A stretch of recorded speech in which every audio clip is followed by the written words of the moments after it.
Hello guys, जय हिंद। कैसे हो आप लोग। तो चलिए आज आर्मी ECHS भर्ती के बारे में बात करेंगे। आर्मी ECHS की ओर से एक बम्पर भर्ती आ गई है। ये भर्ती पूरे भारत के लिए है। चाहे आप भारत के किसी भी राज्य से हो तो इस भर्ती में भाग ले सकते हो। इसमें चौकीदार, क्लर्क, ड्राइवर और सफाई कर्मचारी के लिए भर्ती आया है जो पूरे भारत के लिए है। इसमें महिला और पुरुष दोनों क्या कर सकते हैं, एप्लीकेशन कर सकते हैं। चलिए, इसमें जो भर्ती है एक बम्पर भर्ती दिया गया है और इसमें सिंपल 8 क्लास और 10 क्लास पास होना चाहिए तो भी इस भर्ती के लिए क्या है, एलिजिबल है। अगर सिंपल 8 क्लास 10 क्लास पास हैं तो आप एलिजिबल है इस भर्ती के लिए, आप इस फॉर्म को भर पाएंगे। चलिए आगे इसकी क्राइटेरिया के बारे में बात करेंगे कि इसमें एज क्या मांगा गया है, इसमें क्वालिफ़िकेशन क्या रहने वाला है। इसकी सारी जानकारी आपको इस वीडियो में आपको देखने को मिल जाएगा। तो चलिए आगे हम एक एक करके आपको बात करते हैं। चलिए यहाँ पर आगे देख सकते हैं दिया गया है इम्पोर्टेंट डेट के बारे में कि इसका एप्लीकेशन का जो डेट है वो आपको कब से स्टार्ट हो रहा है और इसका लास्ट डेट जो है वो आपको कब तक रखा गया है।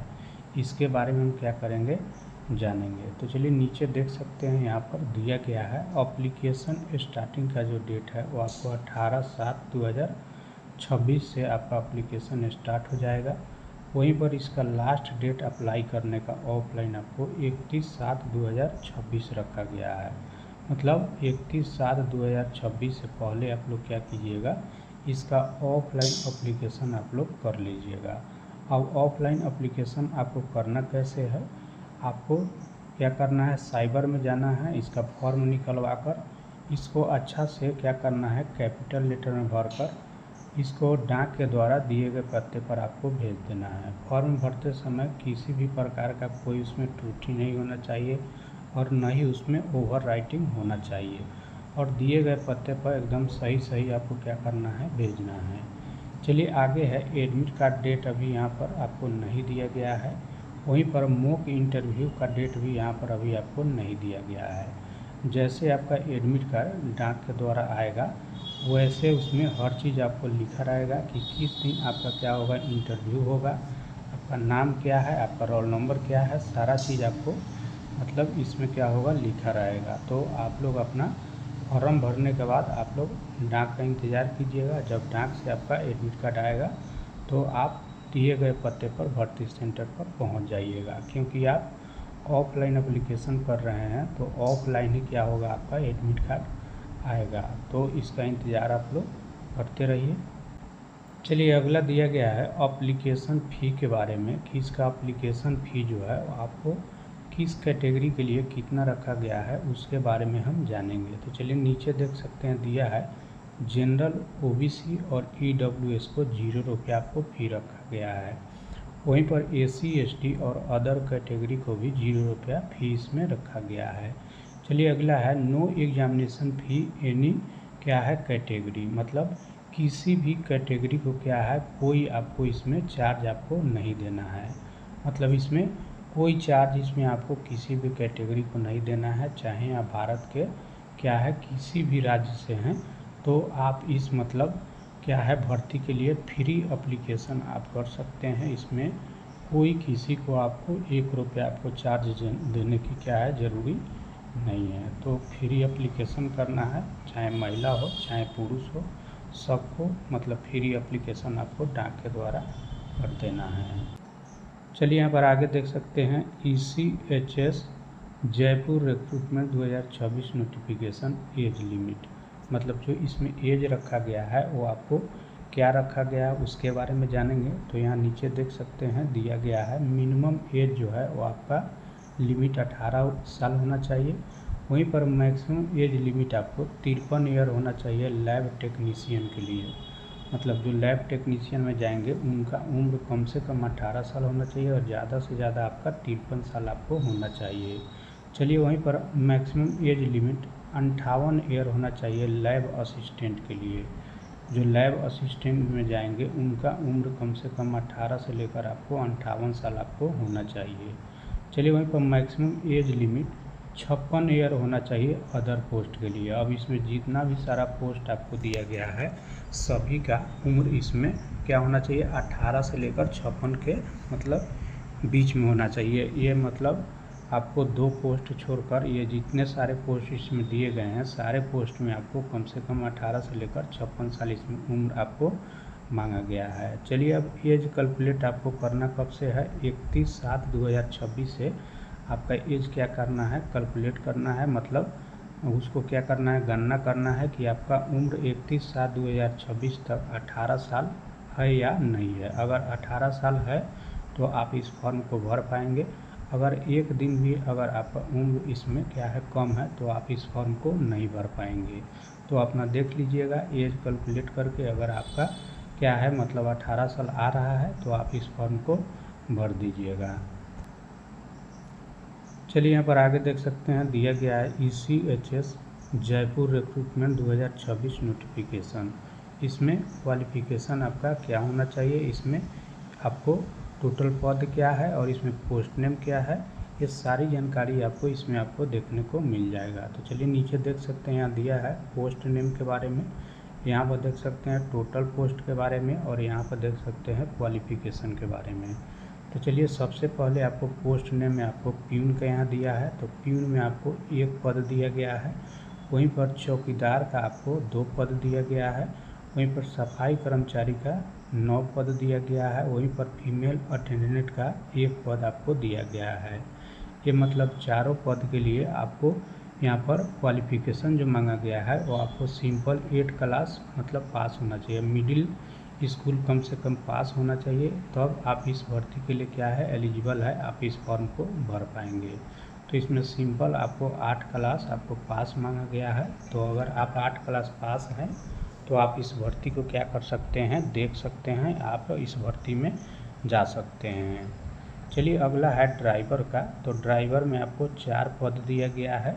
वहीं पर इसका जो ड्राइवर का क्वालिफिकेशन रखा गया है वो सिंपल आपको 8 क्लास पास होना चाहिए, लेकिन साथ में आपको क्या है मतलब आपको हेवी ड्राइविंग लाइसेंस आपके पास होना चाहिए। अगर ये हेवी ड्राइविंग लाइसेंस आपके पास है तो आप इस पद के लिए क्या है एलिजिबल है, आप इस फॉर्म को भर पाएंगे। तो ये सभी कैटेगरी का मतलब अलग अलग क्वालिफिकेशन दिया गया है और अलग अलग पद और पोस्ट नेम दिया गया है, उसी के अनुसार से इसमें क्वालिफिकेशन भी आपको मांगा गया है।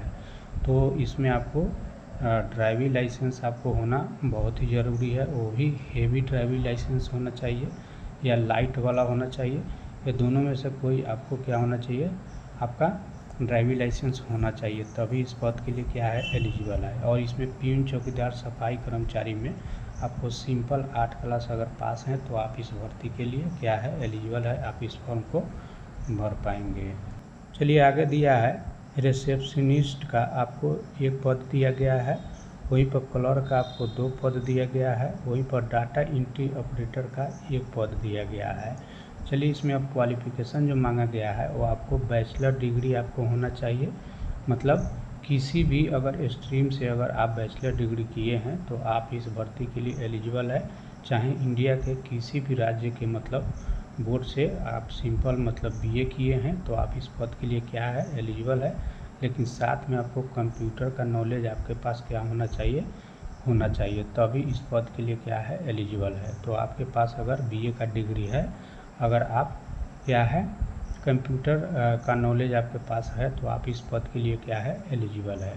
चलिए अगला है IT नेटवर्क टेक्नीशियन का, मतलब इसमें क्या है IT नेटवर्क टेक्नीशियन का, इसमें 2 सीट आपको दिया गया है।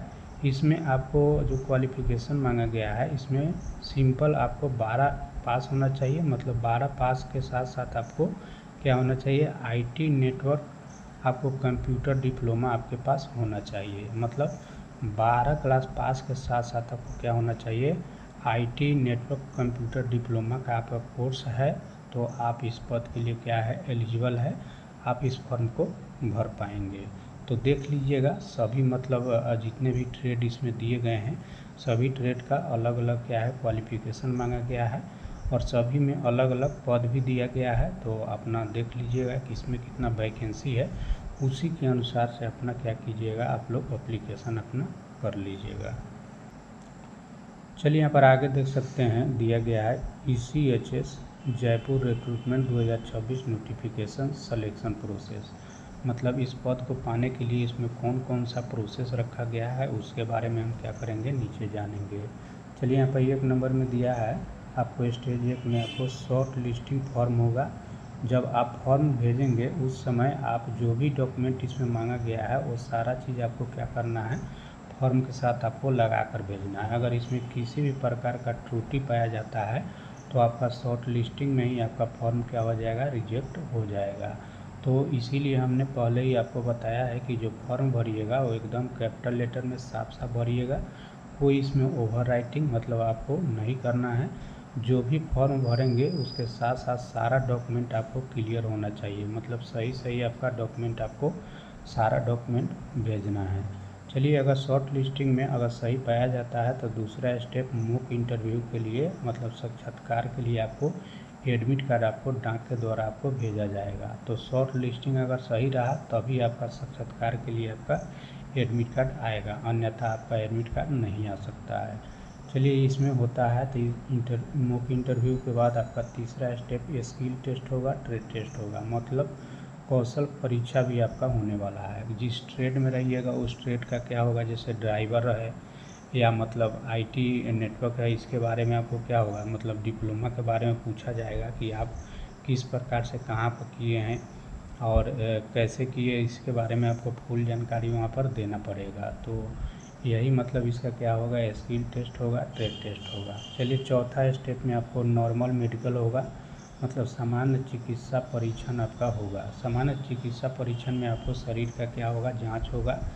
अगर उसमें आप सही पाए जाते हैं तो 5वां स्टेप में आपका डॉक्यूमेंट वेरिफिकेशन हो जाएगा। मतलब जो भी दस्तावेज है आपका, जो भी आपके प्रमाण पत्र वगैरह है, सर्टिफिकेट, वो सारा सर्टिफिकेट का जांच होगा। आवासीय है, जाति कैरेक्टर सर्टिफिकेट का क्या होगा, आपका जांच होगा। इसमें अगर सही पाए जाते हैं तो लास्ट में छठा स्टेप में आपको फाइनल मेरिट लिस्ट बना दिया जाएगा। मतलब अंतिम मेरिट सूची में आपका नाम क्या होगा, ऐड हो जाएगा। लेकिन ये सभी चीज़ से आपको गुजरना पड़ेगा। उसके बाद में लास्ट में आपको ज्वाइनिंग लेटर आपको दे दिया जाएगा। सबसे लास्ट में आपको क्या होगा, ज्वाइनिंग लेटर आपको यहाँ पर मिल जाएगा। लेकिन ये सभी स्टेप से आपको क्या करना पड़ेगा, गुजरना पड़ेगा। ये मत सोचिए कि हम फॉर्म भेज दिए तो हमारा क्या होगा, मतलब जो एडमिट कार्ड है वो आ जाएगा। उसको अच्छा से भरिएगा तभी आपका एडमिट कार्ड आपको आ जाएगा, अन्यथा आपका एडमिट कार्ड नहीं आ जा सकता है। तो ये सारा चीज़ आपको फॉर्म के ऊपर ही निर्भर करता है। तो आप लोग अपना फॉर्म जब भी भरिएगा आप सही से भरिएगा। चलिए, यहाँ पर आगे देख सकते हैं दिया है एप्लीकेशन फॉर्म के बारे में कि इस एप्लीकेशन फॉर्म को मतलब सेंडिंग एड्रेस क्या है, मतलब इसको भेजना कहाँ है। तो इसके बारे में हम क्या करेंगे, जानेंगे। तो देखिए, सबसे पहले यहाँ दिया है सेंडिंग एड्रेस आपको भेजना कहाँ पर है। तो यहाँ देख सकते हैं officer in charge station head quarter ECHS cell चिनकारो मार्ग military station Jaipur, pin number 302006 Rajasthan. इसी एड्रेस पर आपको क्या करना है, भेजना है। तो फॉर्म को किस प्रकार से आपको भेजना है इसके बारे में हम थोड़ा विशेष जानकारी आपको दे देंगे। तो सबसे पहले यहाँ पर क्या कीजिएगा, आप मार्केट से क्या कीजिएगा, 2 इन्वोलप लाइएगा। ऐसा वाला 2 इन्वोलप ले लीजिएगा। इस इन्वोलप को एक छोटा लीजिएगा, एक बड़ा लीजिएगा। छोटा इन्वोलप को अंदर डाल दीजिएगा और ऊपर में आप ऐसे मतलब एक लाइन खींच दीजिएगा। इसमें फ्रॉम एक तरफ लिखिएगा, फ्रॉम में अपना नाम लिखिएगा, पिताजी के नाम, विलेज, पुलिस स्टेशन, डिस्ट्रिक्ट और पिन कोड लिख दीजिएगा। और 2 में जो है वो आपको ये एड्रेस लिख देना है जो हमने यहाँ पर बताया है। इसमें आपको 2 में सारा एड्रेस आपको सही सही होना चाहिए, पिन नंबर वगैरह सारा सही होना चाहिए। तभी आपको क्या होगा, अपना दिए गए पते पर आपका क्या होगा, आपका फॉर्म पहुंच सकता है। इसमें एक भी पिन नंबर में अगर गलती करते हैं, त्रुटि करते हैं तो आपका फॉर्म क्या होगा, रिजेक्ट हो जाएगा, सेलेक्ट आपका नहीं होगा। तो ये गलती आप लोग मत कीजिएगा, ये अपना देख लीजिएगा और सही सही फॉर्म भरकर ही क्या कीजिएगा, आप भेजिएगा। चलिए, यहाँ पर आगे देख सकते हैं दिया है ECHS Jaipur recruitment 2026 notification document list. मतलब आपको फॉर्म भरते समय आपको कौन कौन सा डॉक्यूमेंट आपको लगाना है ताकि आपका फॉर्म एक्सेप्ट हो जाए और आपका एडमिट कार्ड डाक के द्वारा आ जाए। चलिए, नीचे यहाँ पर देख सकते हैं दिया गया है। सबसे पहले आपको क्वालिफिकेशन सर्टिफिकेट मतलब शैक्षणिक योग्यता प्रमाण पत्र आपको लगाना है। जैसे 8 का मार्कशीट होगा वो लगाना है, 10th का मार्कशीट होगा वो लगाना है, 12th का मार्कशीट होगा वो लगाना है, BA का मार्कशीट होगा वो लगाना है। जो भी मतलब इसमें आपके पास मतलब प्रमाण पत्र होगा वो सारा चीज़ आपको क्या करना है, लगा देना है। जो भी उसका ओरिजिनल होगा उसका 2 कॉपी ही आपको लगाना है, ओरिजिनल आपको नहीं भेजना है। चलिए अगला है डोमिसाइल सर्टिफिकेट, मतलब निवास प्रमाण पत्र जिसको बोला जाता है, उसका 2 कॉपी लगा देना है। चलिए अगला है कास्ट सर्टिफिकेट, मतलब जाति प्रमाण पत्र आपको लगा देना है। अगला है आधार कार्ड, आपको क्या करना है, लगाना है। आधार कार्ड दोनों तरफ का होना चाहिए। चलिए अगला है 2 पासपोर्ट साइज फ़ोटो, मतलब ग्राफ आपको क्या करना है, लगाना है। एक फॉर्म पर लगाना है और एक आपको भेजना है। चलिए अगला है मेडिकल फिटनेस सर्टिफिकेट, मतलब जो भी मतलब मेडिकल फिटनेस सर्टिफिकेट अपने नज़दीकी स्वास्थ्य केंद्र से बनता है वो वाला सर्टिफिकेट भी आपको इसमें मांगा गया है, ये भी आपको लगा के भेजना है। चलिए अगला है एक्सपीरियंस सर्टिफिकेट, आपको क्या करना है, भेजना है। जैसे ड्राइविंग लाइसेंस मांगा गया है उसका भी सर्टिफिकेट भेजना है, और सारे ट्रेड में जितने भी आपको सर्टिफिकेट मांगा गया है वो भी आपको क्या करना है, भेजना है। चलिए ऑल डॉक्यूमेंट सेल्फ अटेस्टेड आपको करना है। जितना भी डॉक्यूमेंट आप भेजिएगा आपको खुद का इसमें सेल्फ अटेस्टेड आपका होना चाहिए। अगर एक भी डॉक्यूमेंट में अगर सेल्फ अटेस्टेड नहीं हुआ तो आपका फॉर्म क्या हो जाएगा, रिजेक्ट आपका हो जाएगा। तो ये आप लोग क्या कीजिएगा, देख लीजिएगा, और गलती इसमें पाया गया तो आपका फॉर्म क्या हो जाएगा, रिजेक्ट आपका हो जाएगा। तो जितना डॉक्यूमेंट इसमें हम बताए हैं ये सारा डॉक्यूमेंट आपके पास अवेलेबल होना चाहिए। चलिए ये तो था आर्मी ECHS भर्ती के फुल जानकारी, मतलब इसमें एज क्या मांगा गया है, इसमें क्वालिफ़िकेशन क्या रहने वाला था, इसको फॉर्म को किस प्रकार से भेजना है, कहाँ पर भेजना है, सारी जानकारी आपको इसमें आपको मिल ही गया होगा। तो उसी प्रकार से आपको क्या करना है, इस फॉर्म को आपको दिए गए पते पर आपको सही से भर के आपको भेजना है, ताकि आपका जो फॉर्म है वहाँ पर सेलेक्ट हो जाए और आपका एक्सेप्ट होने के बाद आपका एडमिट कार्ड डाक के द्वारा आ जाए।